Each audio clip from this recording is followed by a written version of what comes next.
और बेटा क्या हाल चाल है, कैसन हो? सही बढ़िया हो? अच्छा, उम्मीद करता हूँ पुराने वाली वीडियो तुम लोगों ने ध्यान से पढ़ लिए होंगे, देख लिए होंगे, और अगर नहीं देखे हैं तो जल्दी से देख डालो बेटा उनको, क्योंकि ऐसा नहीं है कि बाद में तुम्हारे पापा मम्मी जो है मुझ पर ब्लेम करें इस चीज के लिए कि बेटा हमारा बच्चा पढ़ नहीं रहा है। क्या समझ में आ गई? बोल सच्चे दरबार की जय। और शुरू करता हूँ आज की क्लास में। आज पढ़ाऊंगा क्या तुम लोगों को? आज पढ़ाने जा रहा हूँ तुम लोगों को मेटल्स की केमिकल प्रॉपर्टीज। पिछले वीडियो में मैंने तुम लोगों को बता दिया था बेटा, किस चीज के बारे में बताया था, जल्दी बताओ। बोल सच्चे दरबार की जय। किसके बारे में बताया था पिछले वीडियो में? पिछली वीडियो में तुम लोगों को पढ़ाया था, जरा ध्यान करो, तुम गुस्सा मत दिलाओ मुझे यहाँ पर, जरा ध्यान करो। मैंने पिछले वीडियो बताया था तुम लोगों को मेटल्स की रिएक्शन विद एयर के बारे में, और उसके बाद वाले वीडियो में रिएक्टिविटी सीरीज बताई थी। नहीं तुम्हें क्यों ध्यान होगा बेटा? ध्यान से पढ़ना सीख जाओ, ध्यान से पढ़ना सीख जाओ, जिससे मेरी कुछ इज्जत बने, जिससे कुछ मेरे सब्सक्राइबर बढ़ जाए थोड़े बहुत। अरे यार तुम लोग क्या कर रहे हो? तुम पढ़ोगे नहीं, तुम्हारा रिजल्ट खराब हो जाएगा, तो फिर क्या होगा? सब्सक्राइबर कहां से आएंगे? अंडरस्टैंड? चलो शुरू कर लेते हैं।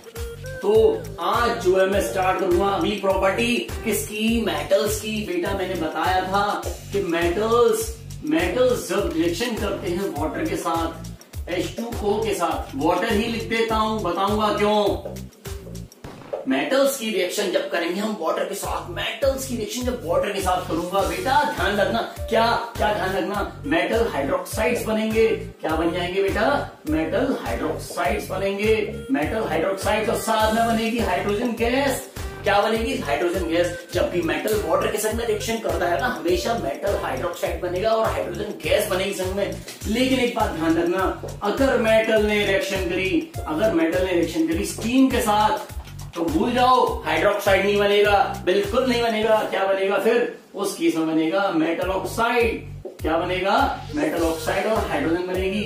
ध्यान रखना बेटा, अगर तुम लोगों ने ध्यान नहीं रखा बहुत बेइज्जती होने वाली मेरी, है ना। तो ये दो चीजें याद रखनी है कि अगर वो वाटर के संग रिएक्शन करेंगे तो हाइड्रोक्साइड बनेगा, संग में हाइड्रोजन बनेगी। लेकिन अगर वो रिएक्शन करेगा और स्टीम के साथ में, तो मेटल ऑक्साइड बनेगी। बात आती है सच्ची स्टीम के संग में, स्टीम भी वाटर है और वो भी वाटर है, फिर क्या चक्कर है भैया? जी वाले थे मोर रिएक्टिव, सुन लो मेरी बात, और जी वाले होते थोड़े लेस रिएक्टिव, है ना। तो इनकी कंडीशंस में फर्क है। तो जो लेस रिएक्टिव है वो स्टीम के संग में ज्यादा एनर्जी लेके रिएक्शन करते हैं, ठीक है, और इसीलिए ऑक्साइड बना रहे हैं यहाँ पर। ये वाले क्या कर रहे थे? ये वाटर के संग में रिएक्शन कर रहे हैं, और वाटर के संग में रिएक्शन करेंगे वो ज्यादा रिएक्टिव वाले होंगे, और ज्यादा रिएक्टिव वाले सिचुएशन में क्या बना रहे हैं? Metal hydroxide. याद रखना, रिएक्टिविटी सीरीज पिछला वीडियो चुपचाप देख लेना तुम लोगों ने, अगर अभी तक नहीं देखा तो। चलो आगे बात। अब मैं बात कर रहा हूँ यहाँ पर एग्जाम्पल की, एक दो एग्जाम्पल इनके हर एक के बताऊंगा, ध्यान से सुनना। अच्छा एक चीज, मेटल में एग्जाम्पल ले लो तुम सोडियम का। सोडियम भाई जो सब सारे एलिमेंट्स का, सारे मेटल्स का बाप है एक तरीके से, और इससे भी बड़े बड़े भाई हैं बहुत सारे, है ना। मेटल की एल्कली सीरीज में नीचे आते चले जाओ, सब ज्यादा रिएक्टिव होते हैं। तो सोडियम की बात कर रहा हूं। सोडियम जो है जनरली जो बहुत हाईली रिएक्टिव मेटल है, इतना मेटल हाईली रिएक्टिव है कि पानी के कांटेक्ट में आएगा नहीं, जैसे पानी कांटेक्ट में आया नहीं आग लग जाती है, और जी क्या बनाता है? NaOH बना लेता है, संग में हाइड्रोजन बनाता है। क्या बनाता है? NaOH, सोडियम हाइड्रोक्साइड बनाएगा और संग में हाइड्रोजन बनाएगा। याद रखना, अगर भूल गए ना तो बड़ी परेशानी होने वाली है। रिएक्शन को बैलेंस कर देता हूँ तुम्हारे लिए मैं, यहाँ पे 2 लगा देता हूँ, यहाँ 2 लगाता हूँ, यहाँ 2 लगाता हूँ। देखना जरा रिएक्शन बैलेंस हो गई नहीं हो गई। अगर बैलेंस नहीं होगी तो मुझे बता देना, ठीक है, मैं भी देख लेता हूँ एक बार। ठीक है सर, बैलेंस हो गई। लेकिन अब क्वेश्चन ये आता है कि सब जब सोडियम रिएक्शन करेगा वाटर के संग तो उसमें आग लग जाती है। आग क्या लग जाती है? अरे भैया जो हाइड्रोजन गैस बनेगी ना, हाइड्रोजन गैस तुम जानते हो ना, इसका इग्निशन टेम्परेचर बहुत कम होता है, और इतने कम इग्निशन टेम्परेचर वाली गैस, और इस रिएक्शन में प्रोड्यूस होती है बहुत सारी हीट, इतनी सारी हीट प्रोड्यूस हो रही है बेटा कि आग लग जाती है। क्या लग जाती है? इसके अंदर आग लग जाती है, आग, और संग में बनती है हाइड्रोजन गैस। दूसरी चीज, सोडियम को कभी पानी में डाल के देख लेना, सोडियम को, पोटेशियम को, कैल्शियम को, इनको पानी में डालोगे तो तैरते रहते हैं, पानी का तैरते रहते हैं, उनमें सब तैरते रहती हैं। तो फटाफट से क्या तैरते क्यों हैं? अरे यार जो ये पानी है, जो मेटल है, तो जो हाइड्रोजन होती है ना, उसके बबल्स जो मेटल की सरफेस पे चिपक जाते हैं और उसको बॉयंसी प्रोवाइड कर देते हैं। बॉयंसी के चक्कर में मेटल जो है वो चल पानी के ऊपर ही तैरता रहता है। बात समझ में आ गई? नहीं आई हो तो मैं दोबारा बता दूंगा। चलो आगे चलते हैं।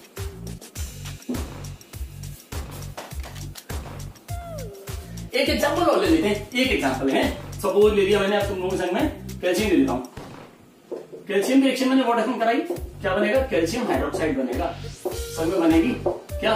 हाइड्रोजन। बैलेंस कर लो, एक काम करो फटाफट से, देखना बैलेंस हो गई क्या? हो गई बैलेंस? यहाँ भी हाइड्रोजन बनेगी और बेटा लेकिन यहाँ पे आग नहीं लगेगी सर, आग नहीं लगेगी। क्यों? कैल्शियम सोडियम थोड़ा कम रिएक्टिव है, रिएक्शन फास्ट जरूर है, रिएक्शन ध्यान रखना फास्ट जरूर है, लेकिन जो रिएक्शन जो है ये कैसी है, ये रिएक्शन तुम्हारी जो वायलेंट नहीं है, आग नहीं लगती है सोडियम की तरह। सोडियम पागल है ना, जो बहुत ज्यादा रिएक्टिव होता है बिल्कुल पागल होता है ना, मेंटल, तो फटाफट जैसे पानी देखा इसके अंदर आग लग जाती है। लेकिन कैल्शियम बेचारा थोड़ा सा जो है वो तेज तो है, लेकिन जो आग नहीं लगती इसके अंदर।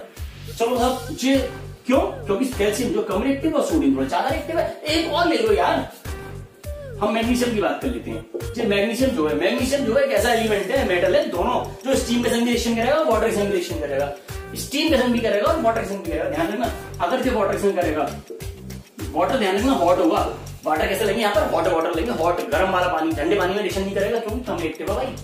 तो उस कंडीशन में क्या बनाएगा ये, MgOH का होल ट्वाइल बनाएगा। बेटा ध्यान रखना इस चीज का, क्या बनाएगा, मैग्नीशियम हाइड्रोक्साइड बनाएगा और संग में हाइड्रोजन गैस तो बनेगी।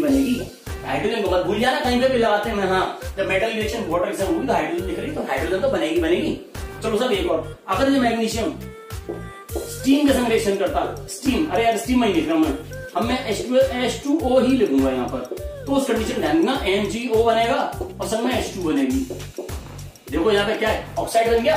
मैंने क्या कही थी ऊपर अभी, मेटल अगर स्टीम से रिएक्शन करेगा तो मेटल ऑक्साइड बनेंगे, ध्यान रखेंगे इस बात को। इसी तरीके से एल्यूमिनियम है, एल्यूमिनियम भी रिएक्शन करेगा लेकिन वो भी स्टीम के संग रिएक्शन करेगा, है ना। और तुम्हारा वो दूसरा आयरन को अगर बहुत ज्यादा गर्म करोगे, रेड हॉट और स्टीम के संग रिएक्शन कराओगे तो आयरन 2,3 ऑक्साइड बनेगा, Fe3O4। ध्यान रखना इस चीज को भूल मत जाना। मेटल की रिएक्शन आई थिंक वाटर के संग क्लियर हो गई। चलो आगे वाली प्रॉपर्टी पढ़ा रहा हूं, अच्छा ध्यान रखना। एक बार फटाफट जल्दी से बोलो जय महाकाल, सब फटाफट याद रखो इस चीज को, याद रखना, एक भी भूलना नहीं है बेटा। तुम लोग अगर भूल गए ना बड़ी बेइज्जती होने वाली है मेरी, इतनी इंसल्ट करवाओगे बहुत ज्यादा। फटाफट एक चीज याद रखना, तुम लोग याद करोगे तभी तुम्हारे फ्रेंड्स हो वो सारे के सारे खुश होंगे इस चीज को, और तभी तुम उन लोगों को बता पाओगे बेटा। चलो अब बता रहा हूं, रिएक्शन ऑफ मेटल्स विद के संग करनी है, फटाफट जल्दी बताओ। देखो हो गए, अब चलो डाइल्यूट एसिड के संग कर लेते हैं। डाइल्यूट एसिड्स, ध्यान रखना इस चीज को। डाइल्यूट एसिड जानते हो तुम लोग, जब एसिड में पानी ज्यादा होता है तो वो डाइल्यूट हो जाते हैं, ये वाली बात ध्यान रखना। तो जब भी कोई भी मेटल अगर डाइल्यूट एसिड के संग रिएक्शन करेगा, एसिड डाइल्यूट एसिड, तो उस कंडीशन में क्या बनाएगा, ध्यान रखना, हमेशा मेटल सॉल्ट बनेगा। क्या बनेगा, मेटल सॉल्ट बनेगा। भूलना नहीं है बिल्कुल भी, किसी हालत में बेइज्जती हो जाएगी। और संग में हाइड्रोजन गैस भी निकलेगी यहाँ पर, पानी के संग में भी हाइड्रोजन गैस और एसिड के संग में भी हाइड्रोजन गैस। ध्यान रखना इस चीज का। चिल्ला रहा हूं मैं तुम लोगों पर, बहुत जोर से समझाने की कोशिश कर रहा हूं, ध्यान रखना इस चीज को, भूलना नहीं है तो इसको भी। चलो फटाफट कुछ रिएक्शन की बात कर लेते हैं। मान लो ये जिंक मेटल है, जिंक को अगर मैं HCl में डाल दूं, HCl कौन सा, डाइल्यूट हाइड्रोक्लोरिक एसिड होता है, नाम तो पता होगा। तो जिंक को अगर मैं लेकिन हाँ ये चीज, और जिंक के बड़े बड़े पीसेस नहीं है, जिंक के बहुत छोटे छोटे पीसेस होते हैं, ग्रेन्यूल्स कहते हैं उनको। क्या कहते हैं, ग्रेन्यूल्स कहते हैं। याद रखना, जिंक के पीसेस को अगर बड़े बड़े जिंक के पीसेस लोगे तो रिएक्शन तेजी से नहीं होगी। क्यों? क्योंकि इसका सरफेस एरिया बहुत कम होता है। लेकिन छोटे छोटे पीसेस करके डाल दोगे, सरफेस एरिया बढ़ जाएगा, और सरफेस एरिया बढ़ जाएगा तो रिएक्शन बहुत तेजी के साथ होगी। तो अगर आप जिंक के पीसेस को HCl में डाल देते हो तो क्या होगा, ZnCl2 बनेगा एक तो एक्वस सॉल्यूशन, और संग में बनेगी हाइड्रोजन गैस। मैंने क्या कही थी, कोई भी मेटल अगर किसी एसिड संग रिएक्शन करे, डाइल्यूट एसिड संग, तो हाइड्रोजन गैस रिलीज होगी और उस मेटल का सॉल्ट बनेगा। जिंक का क्लोराइड बनना है यहाँ पर। एक और ले लेते हैं, जिंक की रिएक्शन H2SO4 के साथ करा दो, H2SO4 डाइल्यूट सल्फ्यूरिक एसिड होता है, डाइल्यूट वाला है, और सल्फ्यूरिक एसिड नाम इसका सबको होता है। तो जिंक जो है अगर H2SO4 संग रिएक्शन करेगा क्या बनाएगा, जिंक सल्फेट बनाएगा, सल्फेट सॉल्ट बनेगा जिंक का। ध्यान रखना इस चीज का। और संग में कौन सी गैस बन रही है यहाँ पर, हाइड्रोजन बन रही है। इस चीज का याद रखना बेटा, एक भी चीज भूल हो गई तुम लोग, अगर भूल गए ना तुम लोग कसम है, भूलना नहीं है एक भी चीज को, याद रखना हर चीज को यहाँ पर। तो मेटल जब भी रिएक्शन करेंगे क्या बनेगा, डाइल्यूट एसिड के संग में हाइड्रोजन गैस। ओ सॉरी मैंने यहाँ पे H2O लिख दिया, ध्यान रखना ये हाइड्रोजन बनेगी यहाँ पे। अब लेकिन बात आती है, ध्यान रखना, एक नाइट्रिक एसिड एक ऐसा एसिड है जिसके संग में रिएक्शन अगर कर ले तो हाइड्रोजन गैस रिलीज नहीं होती। क्या कहा, अगर नाइट्रिक एसिड के संग में, नाइट्रिक एसिड एक ऐसा एसिड है कि जिसको सारे मेटल्स के संग में उसमें हाइड्रोजन गैस रिलीज नहीं हो पाती। नाइट्रिक एसिड के संग अगर मेटल रिएक्शन करेगा तो सीधी बात है हाइड्रोजन गैस रिलीज नहीं होगी। बात आती सर क्यों, बेटा नाइट्रिक एसिड जो होता है वो एक स्ट्रॉन्ग बहुत स्ट्रॉन्ग ऑक्सीडाइजिंग एजेंट होता है। नाइट्रिक एसिड क्या होता है, स्ट्रॉन्ग ऑक्सीडाइजिंग एजेंट होता है, जिसकी वजह से नाइट्रिक एसिड के अंदर क्या होगा, वो हाइड्रोजन को बनने के साथ ही जैसे हाइड्रोजन बनेगी फटाफट उसको ऑक्सीडाइज करके पानी में कन्वर्ट कर देगा और इसीलिए हाइड्रोजन गैस रिलीज नहीं होगी। लेकिन दो मेटल हमारे ऐसे हैं, एक मैग्नीज और एक मैग्नीशियम। मैग्नीज और मैग्नीशियम जी जनरली अगर इनकी रिएक्शन करा दूं मैं very very dilute nitric acid से, कैसे very very dilute nitric acid के संग में, तो उस कंडीशन में क्या होगा बेटा, फटाफट बताओ, हाइड्रोजन गैस रिलीज होगी। चलो एक रिएक्शन लिख के दिखा देता हूं, भूलना नहीं है एक को भी। सारे बच्चे है ना कॉपी में नोट करते चले जाया तो तुम लोग पढ़ते नहीं हो, तो इस चक्कर में जो है बड़ी इंसल्ट होती है। बहुत दिनों से कह रहा था तुम लोगों से, तुम लोग ध्यान से पढ़ाई करो, नहीं पढ़ रहे हो, पढ़ नहीं रहे हो, क्योंकि मुझे पता है अगर तुम पढ़ रहे होते तो जो है मुझे पता चल गया होता। चलो मैग्नीशियम की बात करता हूं। मैग्नीशियम बेटा, मैग्नीशियम जो है अगर इसकी रिएक्शन HNO3 से करा दूं, कैसा बताया मैं तुम्हें, very very dilute, very very dilute reaction nitric acid है, उसके संग अगर मैग्नीशियम की रिएक्शन करा दूंगा तो मैग्नीशियम का नाइट्रेट सॉल्ट बनेगा MgNO3 का whole twice plus hydrogen gas बनेगी। बात समझ में आ गई? तो मैंने क्या कहा, मैग्नीज और मैग्नीशियम दो ऐसे मेटल्स हैं जो अगर नाइट्रिक एसिड के संग रिएक्शन करेंगे तो क्या बनेगा, हाइड्रोजन गैस प्रोड्यूस हो जाएगी। चलो आगे वाली रिएक्शन की बात करते हैं फटाफट से।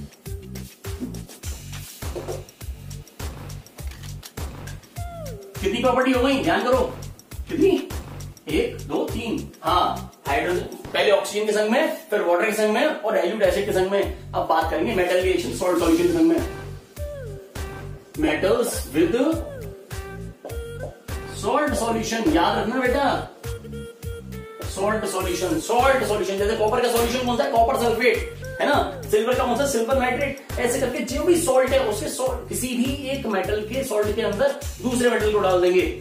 तो बेटा चैप्टर बनने पड़ी थी, डिस्प्लेसमेंट रिएक्शन नहीं पड़ी हो तो पिछला वीडियो देख लेना, लिंक नीचे दिया हुआ सारे केमिस्ट्री चैप्टर्स के। तो जनरली हमने क्या कहा, एक रिएक्टिव मेटल, एक ज्यादा रिएक्टिव मेटल जो है वो कम रिएक्टिव मेटल को उसके सॉल्यूशन से भगा देगा। बात समझने की कोशिश करना, एक मकान में किराएदार रहने आया है, ठीक है, और वो मकान उससे खाली करवाना है। अगर हम चाह रहे हैं कि मकान खाली हो जाए तो उससे हम लोग एक मरिया लानी रहती है, जब मकान खाली करवा दे, तो मकान खाली करेगा नहीं करेगा, भी जिंदगी में नहीं करेगा। लेकिन अगर एक तेज, एक मोटा ताजा आदमी, पहलवान सा आदमी अगर भेज दिया जाए उसमें, तो क्या होगा, वो पहलवान क्या करेगा, उस मकान को तुरंत खाली करा देगा, तो पहलवान ज्यादा रिएक्टिव है। तो अगर ज्यादा रिएक्टिव मेटल होगा तो कम रिएक्टिव मेटल को उसके सॉल्यूशन में से लात मार के बाहर भगा देगा। एक एग्जांपल ले लेता हूं, जैसे जिंक मेटल, जिंक के ग्रेन्यूल्स हैं हर जगह, ध्यान रखना, छोटे छोटे पीसेस। इसको अगर मैं कॉपर सल्फेट के सॉल्यूशन में डाल दूं, इसमें डाल दूं कॉपर सल्फेट के एक्वस सॉल्यूशन में, इसके एक्वस सॉल्यूशन का कलर कैसा होता है, ब्लू। काई की वजह से होता है, इन कॉपर आयंस की वजह से होता है, इसमें कॉपर के आयंस होते हैं। अगर जिंक की रिएक्शन अगर मैं कॉपर सल्फेट के साथ करा दूं, यानी कॉपर सल्फेट के नीले वाले सॉल्यूशन में जिंक के कुछ पीसेस डाल दूं, तो बेटा ये सॉल्यूशन कलरलेस हो जाता है, ये वाला सॉल्यूशन। क्यों? क्योंकि यहाँ पे बनेगा ZnSO4 और कॉपर बनेगा, क्योंकि जिंक ने क्या करा, कॉपर को लात मार दी, यहां से जिंक ने कॉपर को लात मार दी, डिस्प्लेस कर दिया, और यहाँ पर जो खुद उसकी पर आकर के बैठ गया। तो सॉल्यूशन कैसा बनेगा तुम्हारा, कलरलेस। समझ में आ रही मेरी बात? ज्यादा जल्दी नहीं बता रहा हूं, ध्यान रखना शीश पर। और कॉपर क्या हुआ, एक्चुअली जो जिंक के पीसेस डाले थे उनमें से कुछ पीसेस के ऊपर कॉपर की जो है ब्राउन कलर की कोटिंग जम जाएगी। कॉपर का कलर कैसा होता है, ब्राउन। तो कॉपर मेटल जो सॉल्यूशन में से निकले कहां जाएगा भाई, कहीं कोई जगह तो मिलेगी उसको बैठने के लिए, कहां बैठेगा, उन्हीं जिंक ग्रेन्यूल्स के ऊपर जाकर के बैठ जाएगा। एक एग्जांपल और लेते हैं, सिल्वर नाइट्रेट का सॉल्यूशन। सिल्वर नाइट्रेट कैसा होता है, कलरलेस सॉल्यूशन होता है। कैसा होता है बेटा, कलरलेस होता है। ध्यान रखना इस चीज का, कलरलेस सॉल्यूशन है, तुम लोग ध्यान रखना इस चीज को। तुम लोग नहीं पढ़ोगे ना तो कोई फायदा नहीं है मेरा वीडियोस बनाने का। सिल्वर नाइट्रेट के सॉल्यूशन में अगर मैं डालूं यहाँ पर कॉपर के पीसेस, कॉपर टर्निंग्स, कॉपर की छीलन, कॉपर को घिस घिस करके अलग करके निकाला, कॉपर टर्निंग्स कर दी जाए इसमें, तो उस कंडीशन में क्या होगा, ये कॉपर क्योंकि ज्यादा रिएक्टिव है, रिएक्टिविटी सीरीज तुम लोगों को याद होनी चाहिए, तभी कर पाओगे इस चीज को। तो कॉपर जो है, कॉपर क्योंकि ज्यादा रिएक्टिव है किससे, सिल्वर से, तो क्या करेगा, सिल्वर के यहां से लात मार के बहा देगा, सिल्वर बहा देगा, तो यहाँ पर कॉपर नाइट्रेट बनेगा। क्या बनेगा, कॉपर नाइट्रेट बनेगा। ऐसे बैलेंस भी हल्का कर देता हूँ, और यहाँ पर सिल्वर बनेगा। तो जो सिल्वर है, सिल्वर कहां मिल जाएगा, सिल्वर इन कॉपर की जो पड़ती है, हमने कॉपर डाली उस कॉपर के ऊपर आकर के जमा हो जाएगा, कॉपर बड़ा शानी नजर आएगा, और सॉल्यूशन कैसा हो जाएगा, ब्लू। किसकी वजह से, क्योंकि कॉपर आयंस आ गए। पहले यहाँ पे सिल्वर आयंस थे, कौन सा आयंस है, कॉपर आयंस है। आई होप जल्दी रिएक्शन समझ में आ गई होगी। चलो थोड़ा आगे चलते हैं, फटाफट एक प्रॉपर्टी बताऊंगा।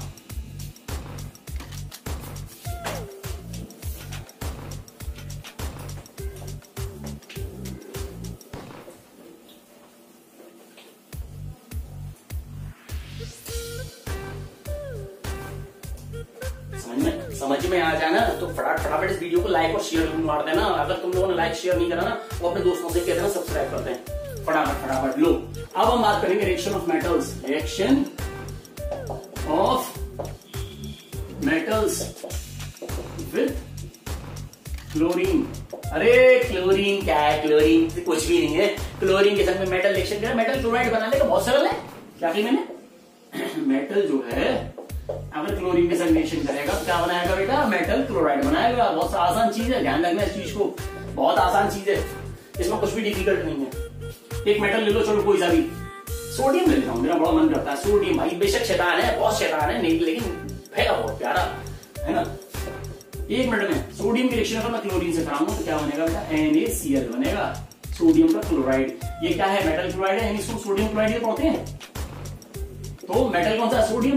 मेटल क्लोराइड कौन सा हो गया? सोडियम क्लोराइड हो गया। अब जितने भी मेटल क्लोराइड बनते हैं ध्यान रखना सारे सारे आयोनिक होते हैं। कैसे होते हैं? आयोनिक होते हैं। आयोनिक का मतलब क्या हुआ? आयंस से मिलकर बनते हैं। देखो ऐसे करके, भाई सोडियम इलेक्ट्रॉन दिए थे क्लोरीन को और क्लोरीन ने लिए थे तो आयंस बन गया, और जब आयंस जोड़ते हैं तो आयनिक कंपाउंड्स बन जाते हैं। इनके बारे में पढ़ाऊंगा चैप्टर में आगे चल करके।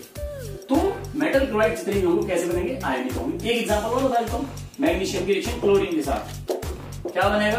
MgCl2, magnesium chloride. ये भी आयनिक होगा। ध्यान रखना, एक भी चीज भूलनी नहीं है। 4-4 बार बता रहा हूं और 4-4 बार चीज को कॉपी पे लिख लेना ध्यान से और याद कर लेना। चलो आगे। तुम लोगों से ना, तुम ही लोगों से मेरी रिस्पेक्ट है सारी की सारी। तुम लोग अगर आगे जाओगे तो मैं भी आगे आऊंगा, ठीक है। एक लास्ट हाइड्रोजन के संग और पानी है, मेटल्स की रिएक्शन। जब भी वो हाइड्रोजन के साथ रिएक्शन करेंगे तो मेटल हाइड्राइड्स बनेगा। क्या बनेगा? Metal hydrides. सर गलत पढ़ा रहे हो? अरे गलत कुछ नहीं है यार, मेरी बात समझने की कोशिश करो। मेटल हाइड्राइड्स बनेंगे। सारे के सारे मेटल जितने भी मेटल हैं वो सब हाइड्रोजन के संग में रिएक्शन करके हाइड्राइड नहीं बनाते हैं। सारे मेटल्स हाइड्रोजन के संग में रिएक्शन करके हाइड्राइड नहीं बनाते हैं। केवल कुछ खास, कुछ जो ज्यादा रिएक्टिव मेटल्स होते हैं, सोडियम है, पोटेशियम है, कैल्शियम है, लिथियम है, मैग्नीशियम है, ये जो हाईली एक्टिव होंगे ऊपर रिएक्टिव में ऊपर होते हैं, ये ज्यादा रिएक्टिव हैं। ये क्या करते हैं? हाइड्रोजन के संग में रिएक्शन करते हैं, उसको इलेक्ट्रॉन देते हैं फोर्सली और उसके संग में रिएक्शन कर लेते हैं। फिर समझो इस बात, होता क्या है? मेटल जितने भी होते हैं क्या करते हैं? इलेक्ट्रॉन लूज करके पॉजिटिव आयन बनाते हैं, मेटल का पॉजिटिव आयन बना लेते हैं। ये जानते हो? जैसे सोडियम है, इलेक्ट्रॉन लूज करेगा, सोडियम आयन बनाता है। हाइड्रोजन की आदत भी कुछ ऐसी, इलेक्ट्रॉन लूज करता है और पॉजिटिव आयन बना लेता है। अब दोनों ही पॉजिटिव आयन बनाने हैं बेटा, तो सीधी बात है रिएक्शन नहीं होगी दोनों के अंदर, काम खत्म। लेकिन जो कुछ ज्यादा रिएक्टिव होंगे, कौन कौन से? लिथियम है, सोडियम है, पोटेशियम है, कैल्शियम है, मैग्नीशियम है, ये ज्यादा रिएक्टिव मेटल्स हैं। ये क्या करेंगे? ये हाइड्रोजन को फोर्स कर देंगे, ले तुम्हारा इलेक्ट्रॉन ले और हाइड्राइड बना, नेगेटिव आयन बना। ये क्या करेंगे? ये हाइड्रोजन से कहेंगे तू इलेक्ट्रॉन ले हमारा और हाइड्राइड बना ले, फिर उसके साथ में रिएक्शन कर लेंगे, मेटल हाइड्राइड बन जाएगा। मैंने क्या कहा? Generally metals do not react with the hydrogen, लेकिन फिर भी कुछ खास मेटल्स होते हैं वो क्या करते हैं? वो रिएक्शन कर लेते हैं हाइड्रोजन के साथ में। क्यों? क्योंकि वो हाइड्रोजन को फोर्स करते हैं तुम्हारा इलेक्ट्रॉन ले और हाइड्राइड बना, नेगेटिव आयन बना। Is that done? I hope metals की प्रॉपर्टीज तुम्हारे समझ में आ रही होंगी बेटा। अगर समझ में आ रही हो तो प्लीज प्लीज प्लीज इनको सब्सक्राइब करके फटाफट वीडियो को शेयर कर देना आगे अपने फ्रेंड्स के पास, ठीक है। चलो चलता हूं, बाय बाय।